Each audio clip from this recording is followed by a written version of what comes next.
रसखान जी के बारे में हम लोग आज पढ़ेंगे, ठीक है। इन्होंने जो दोहा लिखा है वो हम लोग पढ़ेंगे, ठीक। तो पहले हम बोलते हैं, फिर आप लोग बोलना। चलो।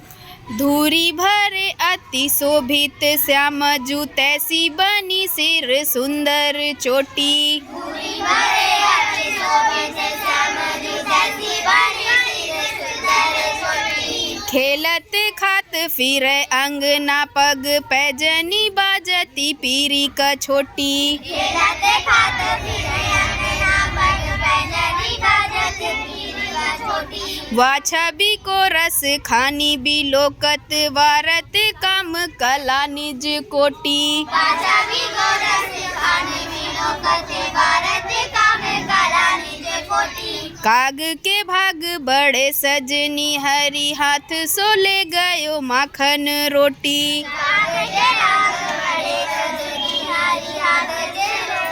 माखन रोटी, ठीक। इतना 4 लाइन जो है पहले इनका ये पढ़ लिया ना, ठीक। तो अब इसका अर्थ समझते हैं कि रसखान जी कह क्या रहे हैं। अब ये इतना ही पढ़ने से थोड़ी कुछ हो जाएगा, इसमें भी कुछ लिखा होगा, है ना, क्या कह रहे हैं रसखान जी। तो रसखान जी जो हैं वो कहते हैं धूरी भरे अति शोभित श्यामजू। धूरी भरे मतलब धूल से भरे हुए, धूरी भरे मतलब धूल से भरे हुए या धूल से सने हुए, ठीक है। श्यामजू मतलब श्री कृष्ण। श्यामजू किसके बारे में बोल रहा है? श्री कृष्ण के बारे में। और श्री कृष्ण के बाल छवि का वर्णन कर रहे हैं। किसका? बाल छवि का। तो रसखान जी कहते हैं कि बाल कृष्ण जो हैं वो धूल में सने हुए अत्यंत सुंदर लग रहे हैं। कैसे लग रहे हैं? धूल में सने हुए। अब हम लोग धूल में सन जाएंगे तो अच्छे लगेंगे? नहीं लगेंगे, लेकिन रसखान जी को श्री कृष्ण जी बहुत सुंदर लग रहे हैं। और हाँ, श्री कृष्ण है ही सुंदर सच में, ठीक। तैसी बनी सिर सुंदर चोटी, और इनके सिर पर जो है वो सुंदर सी चोटी भी क्या है? शोभायमान लग रही है। कैसी लग रही है?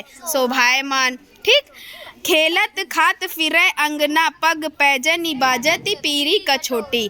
इन्होंने क्या किया है? ये पीली लंगोटी पहने हुए। क्या किए हैं? पीली लंगोटी का छोटी मतलब लंगोटी। हंसी क्यों आ रही नसरा? किसको देख रही?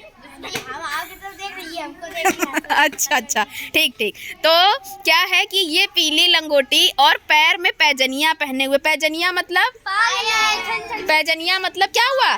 पायल। तो वो पायल को जो पैजनिया है वो पहने हुए और पैजनिया और पीली लंगोटी पहने हुए आंगन में पैजनिया बजाते हुए आंगन में क्या कर रहे हैं? खेल रहे हैं। क्या कर रहे हैं? खेलत खात खेल रहे हैं। वाह छवि को रस खानी बिलोकत वारत काम कला निज कोटि। और ऐसी छवि जो है, किसकी छवि? मतलब किसकी? हाँ, कृष्ण जी की जो छवि है, ऐसी छवि को रसखान जी निहार रहे हैं। कैसे? वारत काम कला निज कोटि। अपने करोड़ों कार्य को छोड़कर, अपने उनके जितने भी कार्य हैं, रसखान जी ने सारे कार्यों को छोड़ दिया। जितने भी काम है उन सब कामों को छोड़कर वो किसकी छवि को निहारने में लगे हुए हैं? श्री कृष्ण के, मतलब वही बाल कृष्ण जी को निहारने में लगे, उनकी छवि को निहार रहे हैं।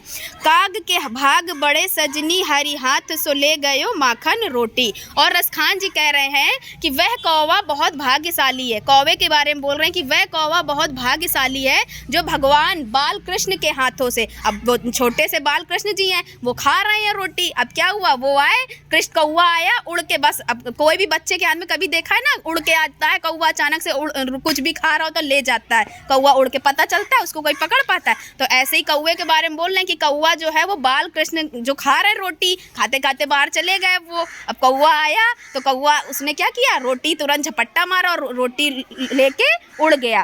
तो किसके बारे में बोल रहे हैं रसखान जी? कि कौवा जो है वो बहुत भाग्यशाली है जिसने क्या किया है? बाल कृष्ण के हाथ से रोटी का टुकड़ा छीनकर ले उड़ा है ना। तो अब बताओ, कृष्ण जी के हाथ का जो खाना है तो वो कौवा को खाने को मिल रहा है, तो कितना भाग्यशाली। क्या बन जाएगा? इंसान बन जाएगा। प्रशांत मतलब उनके हाथ की रोटी खा के इंसान बन जाएगा। तो क्या हुआ? तो कौवा जो है वो क्या है? बहुत भाग्यशाली है। तो इतने पैराग्राफ का अर्थ समझ में आ गया? सबको पता चल गया? ठीक। तो अच्छी लगी ना ये दोहे? ये अच्छा लगा ना रसखान जी ने? तो किसके बारे में वर्णन किया बताओ जरा? श्री कृष्ण की किस छवि का वर्णन किया है? बाल कृष्ण की मनमोहक छवि का वर्णन किया है, ठीक। तो इसको आपको लिख के लाना है आज। ये भी आपका होमवर्क है, ठीक है। सबको करके लाना। इनके बारे में अपने मन से लिखना, जितना जो भी लिख पाओ, ठीक। समझ में आ गया? वर्ष क्या हुआ बुसरा? मुंह क्यों बना रही हो? होमवर्क मिल रहा है इसलिए करके लाना, ठीक है।